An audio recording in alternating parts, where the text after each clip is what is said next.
एक कोई संत एक राजा के यहाँ गए।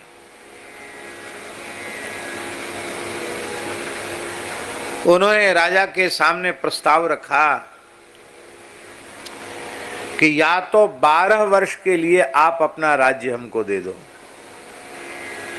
या अपना धर्म दे दो। हम दो चीजें मांगने आए हैं, या तो तुम 12 वर्ष के लिए अपनी राजगद्दी दे दो या अपना धर्म दे दो। तो राजा मुस्कुराया, उसने संत के चरणों में प्रणाम किया और बोला, राज्य आप ले लो, मैं धर्म नहीं दूंगा, और चल पड़ा। चलते चलते एक बगीचा मिला, उस बगीचे में वो रुका।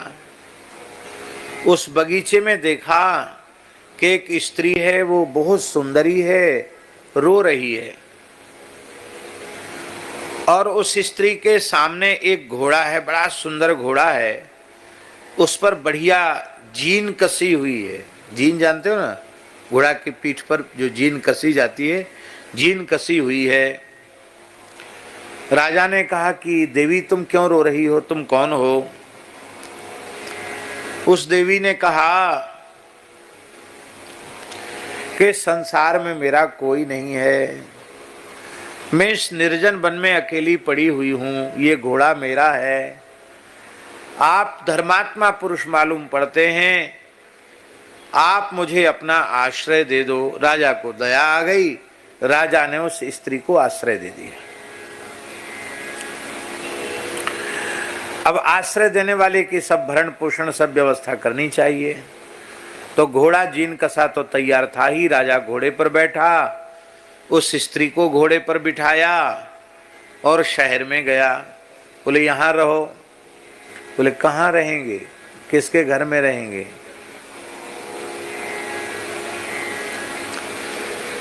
तो उस स्त्री ने कहा कि नया मकान खरीद लो और नया न मिले तो किराए का खरीद लो। तो राजा हंसने लगा।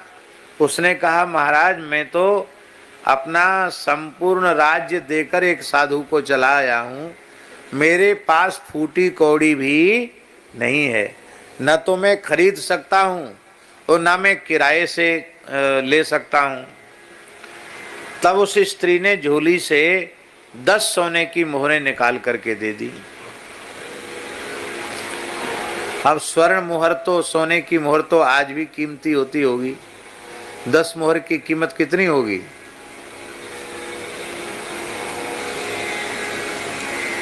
क्या 7-8 लाख रुपए होगी, ऐसा बता रहे हैं। तो उस जमाने में तो कौड़ियों में तो मकान बन जाते थे। 7-8 लाख का मकान तो बढ़िया आ गया होगा। जो भी उस हिसाब से कोई प्रयोजन नहीं है। अब हिसाब जोड़ने का क्या मतलब है? हाँ, लेकिन सस्ता जमाना था। ये कोई बहुत पुरानी बात हम नहीं बता रहे हैं।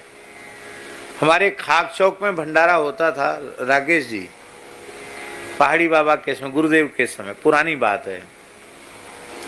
तो अनुमान क्या था खर्च का, लगभग कि 100 साधुओं को चिट्ठी देकर के निमंत्रण में बुलाया जाता था।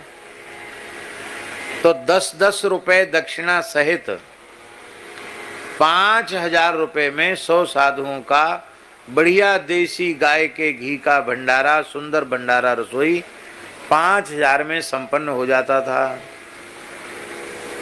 ये हमारे सामने की बात है। अब 100 मूर्ति जुमाओ तो 5-6 हजार की तो साग आती है, सब्जी आती है। तो जो काम 5000 में होता था वो 50,000 में हो रहा है। ये वही हालत हो गई, महंगाई इतनी बढ़ गई।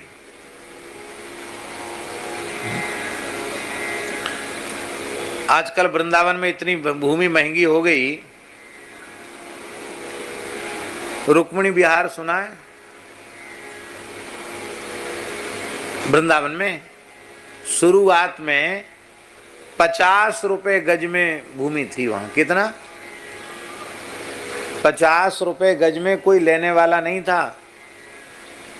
हमसे भी लोग कहते थे महाराज कहाँ यहाँ बंसीवट में छोटी सी जगह में, मलुकपीठ भीतर घुस के छोटी जगह है, 50 रुपए गज वहां मिल रही है, वहां जितनी चाहो उतनी ले लो।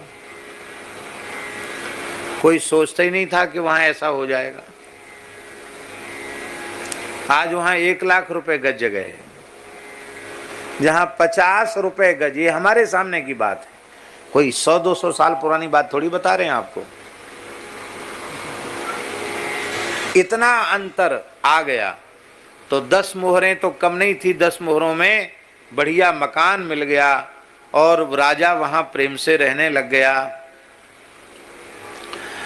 अब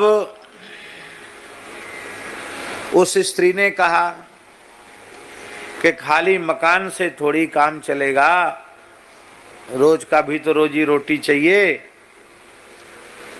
तो बोले क्या करें? बोले नौकर रख लो। बोले नौकर को तनख्वाह देनी पड़ेगी, खर्च बढ़ जाएगा।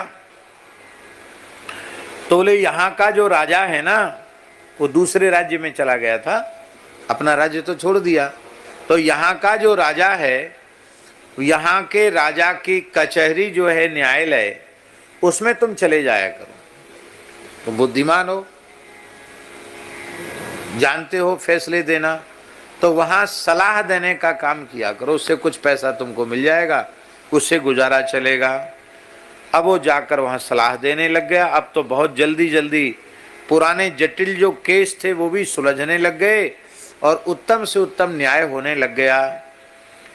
तो वहाँ का जो राजा था उसको बड़ा आश्चर्य हुआ कि हमारे कचहरी में तमाम वाद प्रतिवाद लंबे समय से चलते रहते थे, सुलझते ही नहीं थे। अब तो झगड़े ही सब समाप्त होने वाले हैं। इतने बढ़िया न्याय, इतनी बढ़िया, ये ऐसा कैसे हो जाता है? तो कहा महाराज एक व्यक्ति रोज आता है, वो किसी से कुछ लेता नहीं है, कोई हठपूर्वक उसको कुछ दे दे तो भले ही कुछ लेता नहीं है, कोई फीस नहीं है उसकी, पर वो इतनी बढ़िया सलाह देता है, उससे न्याय बहुत अच्छा हो रहा है। तो राजा ने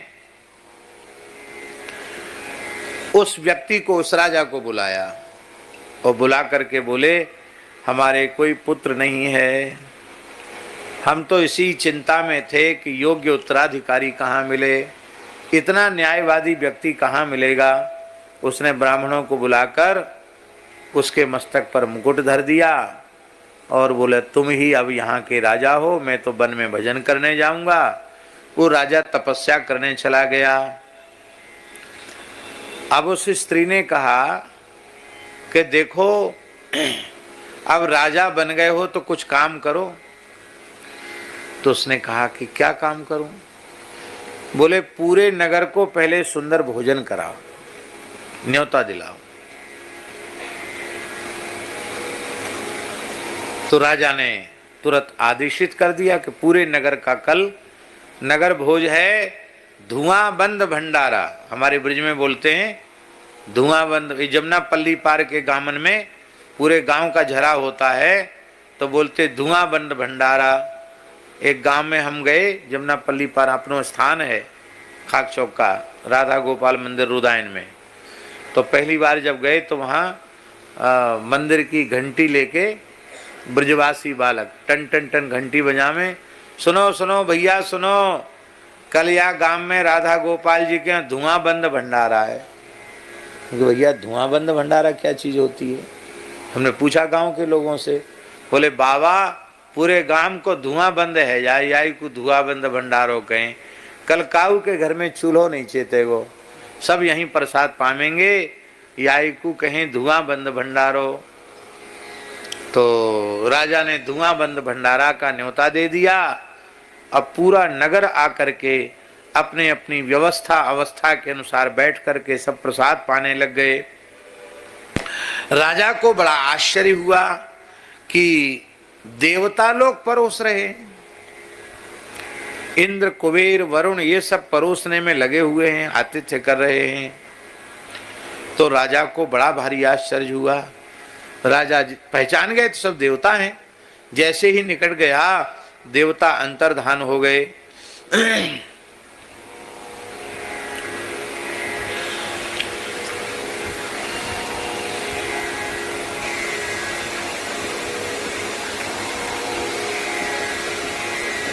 राजा अपने महल में आया और अपनी स्त्री से पूछा, जो स्त्री उसको मिली थी उससे पूछा कि आश्चर्यजनक घटना मैंने देखी है, तुम क्या मिली हमको जंगल में? कि निरंतर मैं आगे बढ़ता ही चला गया और आज मैं यहाँ का राजा हो गया हूँ, पूरे नगर का न्योता, और उस न्योते में देवता लोग परोसगारी का काम कर रहे हैं, मेहनत का काम देवता कर रहे हैं। बड़ा आश्चर्य है, ये क्या चमत्कार है, मेरी समझ में नहीं आ रहा है।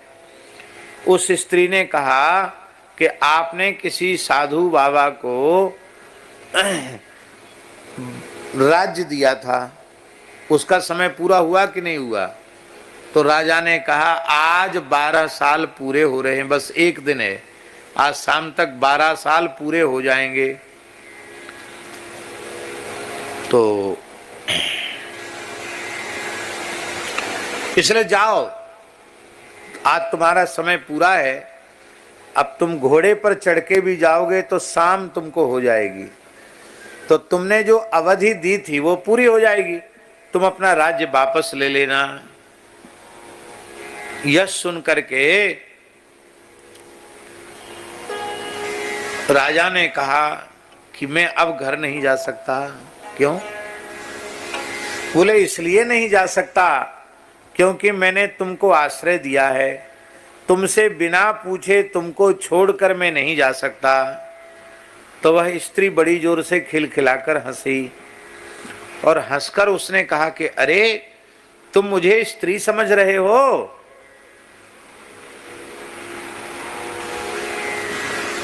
देखा, जब तुम स्त्री हो तो स्त्री ही समझा जाएगा, और क्या समझे? नहीं, मैं स्त्री नहीं हूं, मैं तुम्हारा धर्म हूं। क्या कहा उसने?